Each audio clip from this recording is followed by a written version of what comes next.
இரங்கல் இதில் ரொம்ப மனசு கஷ்டமாக இருக்குது. ஐயாவோட நிழலில் வளர்ந்த நிறைய கலைஞர்கள் இருக்காங்க.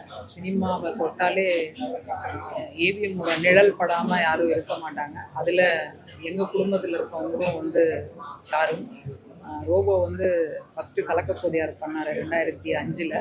ஸோ 2006 வைர நெஞ்சம்னு சொல்லிட்டு ஒரு நெடுந்தொடர், அந்த தொடரில் ஒரு வேலை பார்த்தாரு.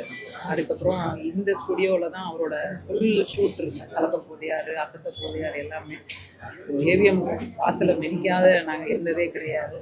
அதுக்கப்புறம் பார்த்திங்கன்னா என் பொண்ணோட படிப்பும் வந்து ஏவி மெய்யப்பனில் தான்.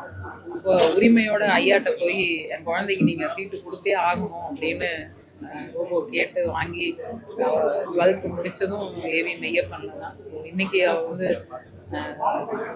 கல்வி அறிவோடு இருக்கா அப்படின்னா அதுக்கு தூண்டுகோல் வந்து மெய்யப்பன் ஸ்கூல் தான். ஸோ இந்த ஏவிஎம் குடும்பத்தாருக்கு எங்கள் குடும்பத்தினருக்கு ஆழ்ந்த இரங்கலை தெரிவிச்சுக்கிறேன்.